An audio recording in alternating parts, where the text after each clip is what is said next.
बिस्मिल्लाहिर्रहमानिर्रहीम। अस्सलाम वालेकुम नाजरीन, आप देख रहे हैं कैपिटल टीवी और प्रोग्राम बेला के साथ मैं हूं आपका मेज़बान सैनुल हसन। नाजरीन गरामी, आज जुमे का दिन था और नून लीग के बाद अब पाकिस्तान तहरीक इंसाफ पर भी अगर ये कहा जाए कि जुमे का दिन आज भारी गुजरा है तो ये गलत नहीं होगा। इससे पहले हमने ये देखा कि जितनी भी नाअहलियाँ हुई या जितने भी फैसले हुए वो नून लीग के ख़िलाफ़ आए और तमाम के तमाम फैसलों का, ज़्यादातर फैसलों का अगर कहा जाए कि जुमे के दिन को फैसले आए थे, गलत ना होगा। आज तोशाखाना केस में चेयरमैन तहरीक इंसाफ इमरान खान को नाअहल करार दे दिया गया है। इसका फैसला सुना दिया गया है। इलेक्शन कमीशन की जानिब से यह फैसला महफूज किया गया था और आज इस फैसले को सुनाया गया है। 5 रुकनी बेंच की जानिब से एक मुत्तफ़िक़ा फैसला दिया गया है और तमाम जजेस की जानिब से मुत्तफ़िक़ा फैसला देते हुए चेयरमैन तहरीक इंसाफ को नाअहल करार दे दिया गया है।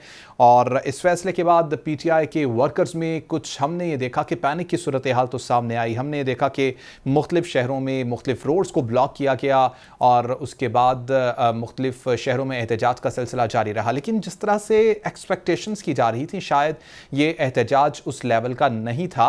और अब तहरीक इंसाफ के जो चेयरमैन हैं इमरान खान साहब, उनकी जानिब से कुछ ही देर पहले एक वीडियो बयान जारी किया गया है। उन्होंने अपने वीडियो बयान में ये कहा है कि मैं अदालत से रिजू करने लगा हूँ इस फैसले के ख़िलाफ़, और इसके साथ साथ एक मरतबा फिर से उनकी जानिब से ये कॉल दे दी गई है कि एक एहतजाज किया जाएगा और इस एहतजाज को एक बड़े लंबे अरसे तक चलाया जाएगा। ये इंदिया उनकी जानिब से दिया गया है। लाहेमल उनकी जानिब से अपना बताया गया है कि ये एहतजाज सिर्फ लॉन्ग मार्च तक ही महदूद नहीं होगा। बहरहाल इसके कुछ कानूनी नकात भी हैं, इसके ऊपर भी आज के प्रोग्राम में हम गुफ्तगू करेंगे। इसके साथ साथ नाज़रीन, पाकिस्तान के लिए आज एक बहुत बड़ी और बहुत अच्छी खबर ये आई है कि फैटिफ ग्रे लिस्ट में से पाकिस्तान को निकाल दिया गया है और पाकिस्तान की जानिब से जो काफ़ी अरसे से काविशें की जा रही थी, कोशिशें की जा रही थी कि जो तमाम के तमाम फैटिफ की जानिब से पॉइंट्स दिए गए थे उनके ऊपर अमल किया जा रहा था। अब तमाम के तमाम पॉइंट्स के ऊपर वक्त से पहले ही, जो डेडलाइन फैटिफ की जानिब से दी गई थी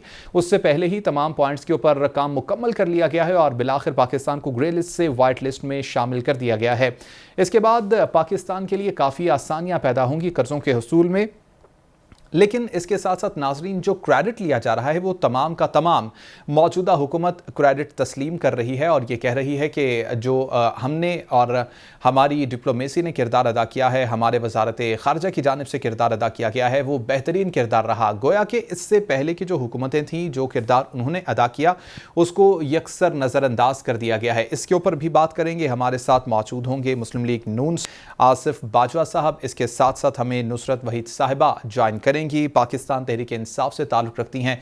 इसके अलावा कानूनी मामलात के ऊपर मशवरा लेंगे, बात करेंगे। फैसल मलिक साहब हमारे साथ मौजूद होंगे, एडवोकेट सुप्रीम कोर्ट हैं और कानूनी माहिर हैं। सबसे पहले आसिफ बाजवा साहब, आपकी जानिब आऊँगा, कहिएगा आज के फैसले को लेकर एक्सपेक्टेशंस थी इमरान खान साहब को नाअहल कर दिया जाएगा आज के फैसले में, किस तरह से देखते हैं? काफ़ी खुशी तो होगी तमाम के तमाम नून लीग में और तमाम के तमाम जो नून लीग के कारकुनान हैं।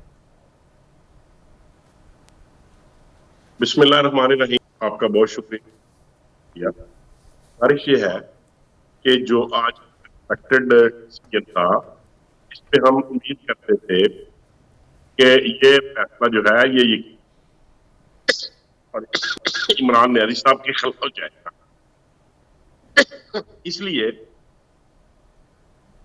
इसलिए कि इसमें जो उन्होंने अपनी पिटीशन दायर की थी मोहसिन शाह नवाज रंजामन ने, उन्होंने बहुत एविडेंस कलेक्ट की थी और जो एविडेंस थी उसके मुताबिक जो इन्होंने तोशाखाना से जो चीजें ली उनकी कीमत बाद में जमा कराई। सॉरी, इसमें चाहिए तो ये था कि अकॉर्डिंग टू लॉ ये पहले वहां उसकी अमाउंट जमा करवाते और उसके बाद वहां से ये उन चीजों को ड्रॉ करते, लेकिन इन्होंने पहले वो चीजें वहां से ले ली, फिर उनको सेल आउट किया और उसके बाद उसकी जो अमाउंट थी उन्होंने तोशाखाना के अकाउंट में जमा कराई। नंबर 1, सॉरी मुझे खांसी शुरू हो गई है। नंबर टू ये है कि जो चीजें इन्होंने वहां ली और उनको बेचकर अपने खुद मुनाफा कमाया, उनको अपने जो सालाना गोशवारे थे जो एक रुकने असेंबली ने देने होते हैं, और जो इनकम टैक्स को, एफबीआर को सबमिट कर रही होती है, उनकी डिटेल ये भी इन्होंने नहीं दी। नंबर 1। नंबर 2, जो चीजों की अमाउंट के मतलब इन्होंने एफिडेविट दिए वो भी गलत थे। ये 3 चीजें थी। ठीक। और अब जब ये सब की सब चीजें विद रिकॉर्ड पिटीशन के साथ मौजूद थी, जो मोहसिन शाहनवाज रांझा साहब ने सबमिट की थी इलेक्शन कमीशन के पास, तो हम ये समझते थे कि इमरान नियाज़ी साहब जो हैं इसमें ताहियात नाहली की तरफ जाएंगे। लेकिन जो जो चेयरमैन इलेक्शन कमीशन है या उनके जो 4 मेंबरान थे, उन्होंने एमिकेबली ये डिसीजन लिया है कि ये इनको 5 साल के लिए डिस्क्वालीफाई करने जा रहे हैं। अब मैं ये समझता हूं कि जो उन्होंने अपने वीडियो बयान में बात की है कि वो अदालत में जाना चाहते हैं, तो यकीनन उनको अदालत में जाना चाहिए, उनका राइट है। ठीक और है अगर ये आसिफ बालू समझते साहब, हैं, आपका पॉइंट आ गया। नुसरत वाहिद साहिबा भी हमारे साथ मौजूद हैं, शामिल गुफ्तगू करूंगा। नुसरत वाहिद साहिबा, तमाम की तमाम आपने गुफ्तगू सुनी आसिफ बाजवा साहब की। ये पॉइंट उठाया जा रहा है और ये पॉइंट हर फोरम पर उठाया जा रहा है कि सालाना गोशवारों में जाहिर नहीं किया गया था इन तमाम रकूम को जो तोशाखाना के तहफ़ से हासिल हुई। क्या ये बात दुरुस्त है? बिस्मिल्लाहिर्रहमानिर्रहीम, बहुत शुक्रिया अपने प्रोग्राम में मुझे शामिल करने का। देखिए, प्राइम मिनिस्टर इमरान खान के ऊपर इस किस्म का इल्ज़ाम लगाना इंतहाई मुझे लगता है कि अजीबोगरीब चीज़ है। वो जो 40,000 लोगों का फंड में उन्होंने रसीदें दी और बताया कि कहाँ से क्या क्या कुछ आया है, उसके बाद उनके ऊपर ये इल्ज़ाम लगाना कि तोशा खाना से उन्होंने पता नहीं कौन सी चीज़ बेच के कितना कमा लिया। वो इंसान है जो कि आपको पता ही है कि बैठते हैं टीवी पे तो घंटों में अरबों रुपए कमा लेते हैं। तो उनके ऊपर इस किस्म का इल्जाम लगाना कि वो ये करेंगे कि वो सही तरीके से नहीं बताएंगे कि क्या किया। उन्होंने तो वो यहाँ तक बता दिए, जब वो खुद प्राइम मिनिस्टर थे उन्होंने बताया मैंने वो घड़ी बेच के बनीगाला की सड़क बनवाई। लेकिन उसके साथ साथ उन्होंने जब वो चीजें बेची जो 50 पहले 20% पे करना होता था, उन्होंने उसको 50% किया और खरीदा, और न सिर्फ खरीद के बल्कि उसको उन्होंने उसके ऊपर इनकम टैक्स भी दिया। और फिर उसके बाद जो मतलब जिस तरह बेचा गया और जो भी हुआ उस पर उन्होंने इनकम टैक्स दिया। तो ये कैसे हो सकता है कि वो वहां पे जाके अदालत में जाके या इलेक्शन कमीशन के आगे को गलत पेपर्स देंगे या गलत चीजें देंगे ये। और नंबर 2, आज जो मैंने बड़ी अजीबोगरीब चीज देखी और सुनी, एक जज साहब नहीं थे, बीमार थे वो, और उनकी तरफ से भी 5+ कर दिया उन्होंने कि 5 की तरफ से ये बयान एग्रीमेंट है कि ये जी नाअहल हो गए। अब नाअहल अगले इलेक्शन तक हुए, नाअहल अगले 5 साल के लिए हुए, ये व्हाटएवर जो भी है, लेकिन नाअहली उस वक्त हो कि एक आदमी झूठा हो, एक आदमी गलत बयानी से काम कर रहा हो। अभी जो मेरे भाई बात कर रहे थे, आई डोंट नो कि नून लीग के हैं ये तज्जिया निगार है कि उन्होंने कहा कि जी उन्होंने कहा थैंक यू, उन्होंने कहा कि वो उन्होंने गलत जमा करवाए थे पेपर। तो ये मैं इस बात को बिल्कुल नहीं मानती कि उन्होंने पेपर गलत जमा कराए थे। पेपर वो आज ही मैंने इस बात पे टीवी पे ही सुना है, जाहिर है मैं तो कराची में हूँ, कि वो बिल्कुल सही पेपर्स थे और जो भी उन्होंने बेचा, जो भी उन्होंने इनकम टैक्स दिया, वो सब बिल्कुल सही था। आप मतलब एक दफा आप से भी तो चले जाएं, जाके उनको भी तो देखिए जिन्होंने तोशाखाने को किस किस तरह इस्तेमाल किया। वो गाड़ियां खरीदी गई जो कि बिल्कुल अलाउ नहीं है कि उनको खरीदा जाए। वो ना सिर्फ ये कि जरदारी साहब ने इस्तेमाल की बल्कि उसके बाद नवाज शरीफ साहब ने भी इस्तेमाल की। तो ये सिर्फ एक मिशन है इस वक्त कि किसी ना किसी तरह इनको लेट डाउन किया जाए, किसी ना किसी तरह इनको खारिज किया जाए। वो -1 की जो बात हो रही थी उसके लिए ये लाजमी था कि उनको नाअहल किया जाए, ये लाजमी है कि उनके ऊपर कोई ऐसा इल्जाम लगाया जाए। ठीक है नुसरत भाई साहब, पॉइंट आपका आ गया। आपने जो सवाल उठाया नून लीग और पीपल्स पार्टी के केसेस के हवाले से, वो भी यकीनन आसिफ बाजवा साहब के सामने मैं रखूंगा। अभी मैं रुख करूंगा फैसल मलिक साहब की जानिब, जो कि एडवोकेट सुप्रीम कोर्ट हैं, कानूनी माहिर हैं, कानूनी इस केस के मेरिट्स के हवाले से बात करेंगे। फैसल मलिक साहब, कहिएगा, कुछ चीज़ें ऐसी हैं कि जो जिनको ये समझा जा सकता है, जिनको ये कहा जा जा सकता है कि लूप होल्स मौजूद हैं इस फैसले में। कुछ स्टेप्स ये कहा जा सकता है कि इस फैसले में मिसिंग है। किस तरह से देखते हैं इस फैसले को? कैबिनेट डिवीजन की जानिब से तमाम के तमाम जो पॉइंट्स थे उनको क्लियर किया गया, तमाम के तमाम पॉइंट्स कैबिनेट डिवीजन को बताए गए, उसके बाद ये मामला इलेक्शन कमीशन में गया। कहिएगा जी। अस्सलाम वालेकुम, बिस्मिल्लाहिर्रहमानिर्रहीम। बात ये है कि जो इलेक्शन कमीशन का जो ये फैसला है ये टोटली आइन और कानून के खिलाफ है। 2018 के अंदर जो गोशवारे इमरान खान ने जमा करवाए उस वक्त तो जो है ये तोशाना खाना का मामला तो था ही नहीं। उसके बाद जो है ना ये पब्लिक चेकर की हैसियत से उसे जो है ना वो हर साल बताना गोशवारा जमा करवाना पड़ना था इलेक्शन कमीशन के ऑफिस में। तो बात यह है कि एक साल के अंदर वो घड़ी ही जो है ना ली गई, उसको बेच दिया गया और उसकी अमाउंट को यूटिलाइज कर दिया गया। आपने गोशवारा जो जमा करवाना होता है वो अपनी वेल्थ के बारे में जमा करवाना होता है कि आपकी पिछले साल क्या वेल्थ थी और इस साल क्या वेल्थ है, जिसके ऊपर वो जो है ना एक चेक रखा हुआ है कि जो उनकी वेल्थ जो है ना वो बड़ी तो नहीं है और गैर मामूला इजाफा तो नहीं हुआ उसमें।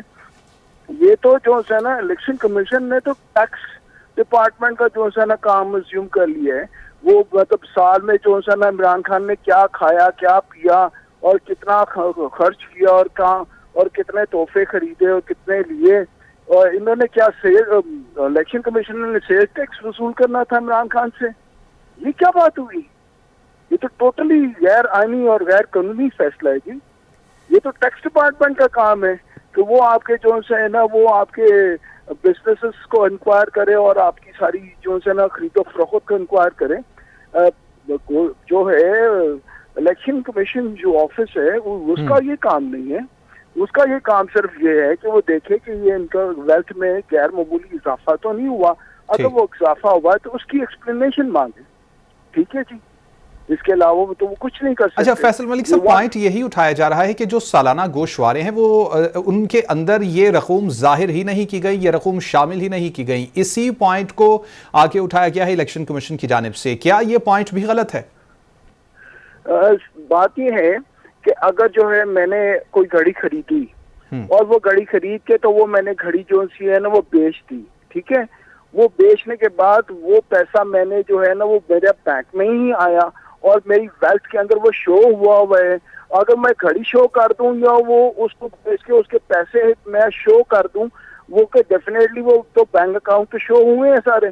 तो फिर इसमें मजाइका क्या है, इसमें फॉल्ट क्या है, इसमें गलत क्या है? मुझे नहीं समझ आती ये इलेक्शन कमीशन ने क्या फैसला किया है। ठीक है आसिफ बाजवा साहब, गुफ्तगू आपने सुनी। माहिर कानून फैसल मलिक हमारे साथ मौजूद हैं। उनकी जानिब से कहा गया कि बिल्कुल ही ये फैसला समझ से बाहर है और उन्होंने बल्कि यहाँ तक कह दिया कि गैर आईनी फैसला है। देखिए मलिक साहब बड़े सीजन्ड वकील हैं और आपने उनको बतौर लीगल एक्सपर्ट यहाँ पे उनके साथ रब्ता किया है, तो मैं ये समझता हूँ मलिक साहब, मैं मेरे भाई हैं, मैं बड़े अदब से, मैं भी एक स्टूडेंट ऑफ लॉ हूँ, I am also an advocate. तो मैं आपसे यर्ज करता हूँ कि ये जो बात आपने फरमाई है कि उन्होंने टैक्स कलेक्ट करना था या सेल्स टैक्स लेना था, ये बात नहीं है सर। बात ये है कि जो लोग इस सीट पे आते हैं, MNAs, MPAs, सेनेटर्स या दूसरी पॉलिटिकल इस तरह की जो इलेक्टेड लोग हैं, उन्होंने अपनी तमाम ट्रांजैक्शन जो है वो अपने जो सालाना एसेट्स हैं उनमें शो करना होती हैं। लेकिन इमरान न्यारी साहब ने ऐसा नहीं किया। ये मैंडेटरी है, ये तमाम मेंबरान असेंबली के लिए मैंडेटरी है कि उन्होंने तमाम ट्रांजैक्शंस को ऑनरेबल जो इनका हमारा वहां पे दफ्तर है, ऑफिस है, जो इलेक्शन कमीशन है, उसको उन्होंने वहां पे सबमिट करना होती है।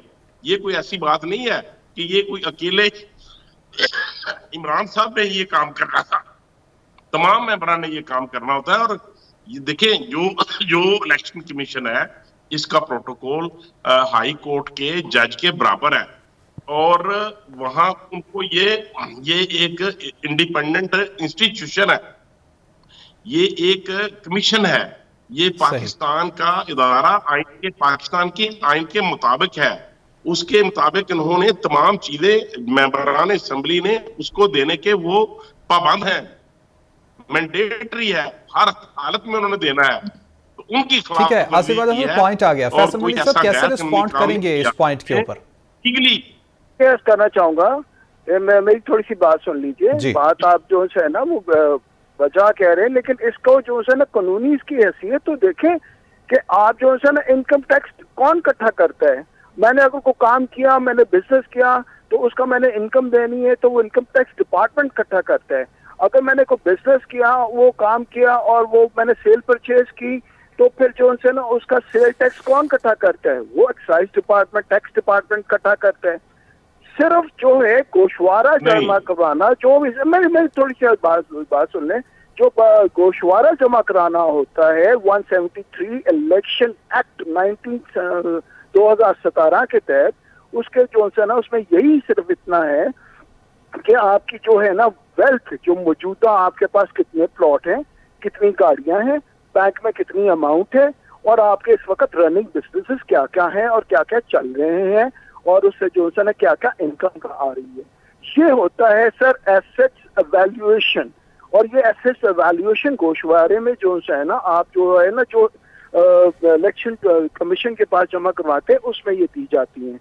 उसमें यह नहीं कहा जाता कि जनाब मैंने जो है ना वो 2000 मैंने जो है ना ये मई के अंदर प्लॉट खरीदा था और वो प्लॉट जो है ना वो मैंने जून के अंदर बेच दिया, और फिर मुझे वहां से इतनी रकम आई और वो इस रकम का मैंने जो है ना फिर वो जो है ना इंग्लैंड में जाके तो मैं फिर फ्लैट्स खरीद लिए। ऐसा तो नहीं होता। ये तो काम ये सेल टैक्स वसूल करना उन्होंने। देखिए सर, आप आए हैं लीगल एक्सपर्ट के तौर पे। आप अगर जी। इस तरह की बात करेंगे ना, मैंने फ्लैट खरीद लिए, तो फिर मैं दूसरे तरीके से आपको जवाब दूंगा। आप गलत बात करते हैं। लैक ऑफ नॉलेज है। नहीं है, आपको बुनियादी कानून का ही पता नहीं है। आप इसको जोड़ रहे हैं फ्लैटों के साथ। नहीं है ये बात, ऐसी बात ना कीजिए। मुझे सिर्फ इतनी बात ठीक का है, जवाब ठीक है। आसिफ बाजवा साहब, नुसरत भाई साहबा को भी शामिल गुफ्तगू कर लेते हैं। पॉइंट्स आ गए हैं दोनों तरफ से। नुसरत भाई साहबा, अभी इमरान खान की जानिब से वीडियो पैगाम दिया गया है, उनकी जानिब से कहा गया है कि इस तमाम की तमाम जो सूरत हाल है इसके ऊपर अदालत से रिजू करेंगे। जाहिर है अदालत देखेगी कि कानूनी मामलात के अंदर किस तरह से आगे बढ़ना है, फैसला दुरुस्त है या फैसला गलत है, अदालत के ऊपर छोड़ दें, बेहतर है। आगे इमरान खान साहब की जानिब से आज ये भी कहा गया कि एहतजाज की कॉलम मैं दूंगा। कब तक एहतजाज किया जाएगा, किस तरह से एहतजाज किया जाएगा, कैसे प्लान किया जा रहा है तहरीक इंसाफ की जानिब से इस तमाम चीज़ों को?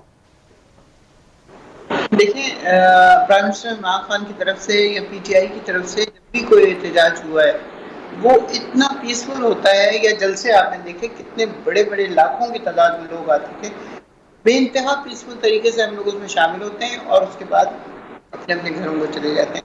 अब ये जो प्रोटेस्ट है जिसके बारे में अभी प्राइम मिनिस्टर इमरान खान कह रहे हैं कि वो कॉल देंगे, लोगों को यकीन कर लेना चाहिए इस बात के ऊपर कि वो इंतहाई पुरअमन होगा।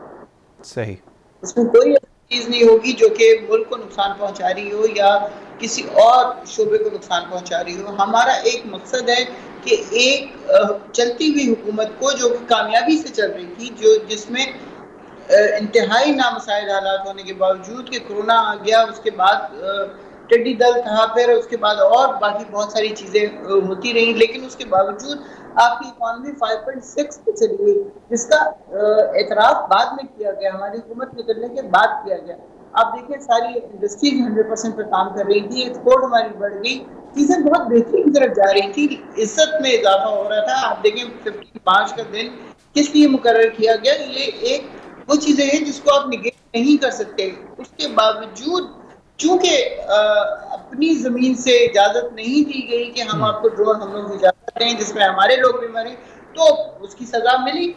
उनका जिस तरह का खत आया उसमें ठीक है। नुसरत भाई साहब, वक्त बिल्कुल ख़त्म हुआ चाहता है। आखिरी सवाल मैं करना चाहूँगा आसिफ बाजवा साहब आपसे। फैटफ की जानिब से आज पाकिस्तान को गिलिस्ट से निकाल दिया गया है और यूँ लगता है कि मौजूदा हुकूमत तमाम का तमाम क्रेडिट खुद लेना चाहती है। गुज़िश्ता हुकूमत की जानिब से भी काफ़ी पॉइंट्स के ऊपर काम किया गया, क्यों गुज़िश्ता हुकूमत को भी आप क्रेडिट नहीं देते सर?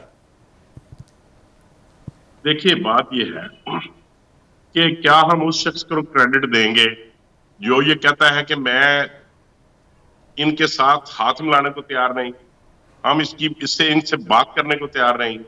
जिसने कहा कि किसी भी सूरत में इनकी बात सुनने को तैयार नहीं। जब पहला सेशन था, पहला दिन था इस असेंबली का, तो मियां शहबाज शरीफ साहब जब इलेक्ट हुए बतौर अपोजिशन लीडर, तो उन्होंने कहा कि आए मिसाके जमहूरियत करते हैं और पाकिस्तान को इस गिरदाव से निकालते हैं। तो इन्होंने उसका मजाक उड़ाया और उसका ठट्ठा किया, और आपने देखा कि आज पाकिस्तान की मईशत कहाँ खड़ी है और अब पाकिस्तान के अवाम उसका किया धरा आज भी भुगत रहे हैं। पाकिस्तान के अवाम किया धरा आज भी भुगत रहे हैं। वक्त बिल्कुल ख़त्म हुआ चाहता है, मुझे आपको इंटरप्ट पड़ेगा बहुत माजरत के साथ। नुसरत वाहिद साहिबा हमारे साथ मौजूद थी, पाकिस्तान तहरीक इंसाफ से आसिफ बाजवा साहब, मुस्लिम लीग नून से फैसल मलिक साहब हमारे साथ मौजूद थे कानूनी माहिर के तौर पर। नाजरीन, प्रोग्राम आपने देखा, फीडबैक ज़रूर दीजिएगा। अल्लाह हाफिज़।